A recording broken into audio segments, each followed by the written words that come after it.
Hello guys, welcome है आपका। और आज का टॉपिक होने वाला है ईडी टाइप वॉटमीटर। देखो, हमें पता है डिफ्लेक्टिंग टॉर्क का जो फॉर्मूला होता है वो होता है I1 I2 cos phi dm upon d phi. हमारे पास एक होती है फिक्स कॉइल और एक होती है मूविंग कॉइल, या हम बोल सकते हैं deflecting torque is equal to IFC cos phi dm upon d theta. अच्छा, अब क्या होता है कि जब मैं इलेक्ट्रोडायनेमोमीटर टाइप इंस्ट्रूमेंट को एज ए वॉटमीटर यूज करता हूँ, तो यहाँ मेरे पास दो टाइप की कोयल होती है। एक होती है करंट कोयल और एक होती है प्रेशर कोयल।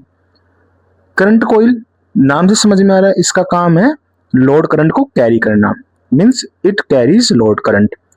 प्रेशर कोयल, इसका काम है load voltage is applied across it, means इसके अक्रॉस हम लोड वोल्टेज अप्लाई करते हैं। अच्छा, अब डायग्राम से आपको समझ में आ रहा है कि करंट कोयल को तो हम लोड के सीरीज में लगाते हैं एंड प्रेशर कोयल को हम लोड के पैरेलल में लगाते हैं। ठीक है।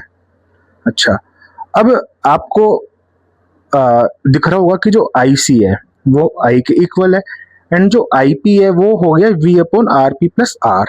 ठीक है। R आपको पता ही है, ये वाला रेजिस्टेंस हो गया, और ये स्मॉल RP क्या है, ये है हमारा प्रेशर कोयल का रेजिस्टेंस। तो RP प्लस R को मैंने बोल दिया कैपिटल RP।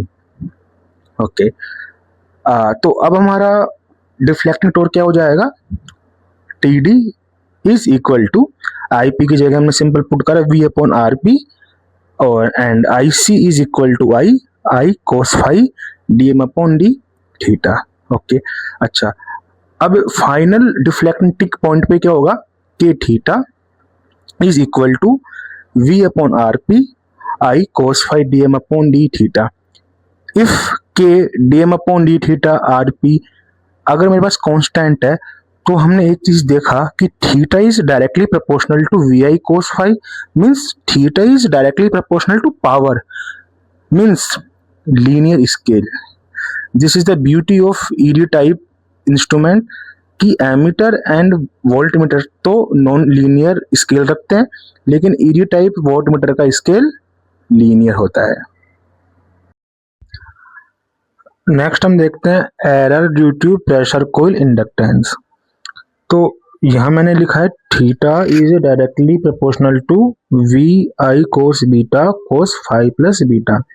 गाइज, इसका एक डेरिवेशन होता है कि कैसे हमारे पास theta is directly proportional to VI cos beta cos phi plus beta आया, लेकिन हमें डेरिवेशन की नीड नहीं है।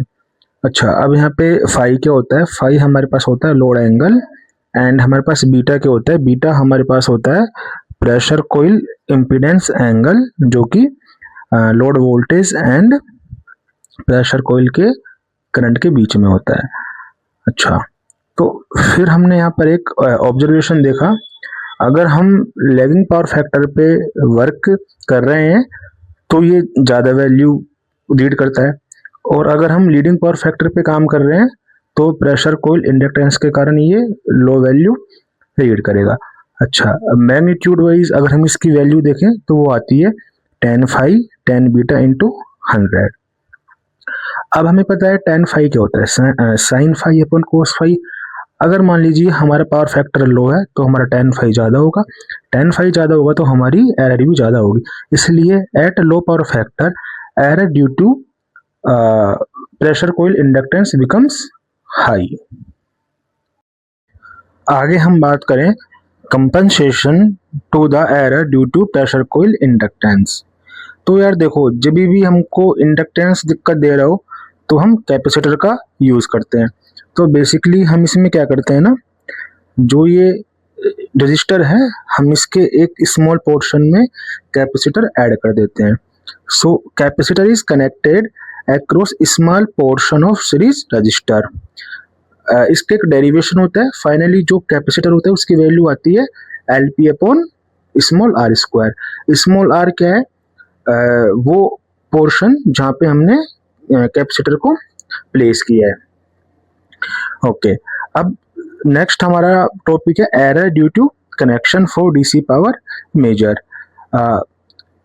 अब इसमें हमारा फर्स्ट है if current coil is place near to load. Guys अगर हम देखो इस वाले डायग्राम की बात करें, इस वाले डायग्राम में करंट कॉइल लोड के पास में, प्रेशर कॉइल लोड से दूर है, तो इस केस में जो हमको एरर मिलती है वो आती है आई स्क्वायर आर सी, ठीक है। And this connection is used when load current is small, बिल्कुल सही बात है। सेकंड जो एरर हमको मिलती है वो होती है if pressure coil is connected near to load, means ये जो प्रेशर कॉइल है अगर ये हमारी यहाँ पर कनेक्ट हो जाए तो उस केस में हमें क्या एरर मिलेगा। गाइस उस केस में हमें एरर मिलता है वी स्क्वायर अपॉन आर की। एंड ये जो मेथड है ये हमारा यूजफुल है फॉर हाई करंट। सो आज के लिए इतना ही, जब तक के लिए bye bye, take care, okay.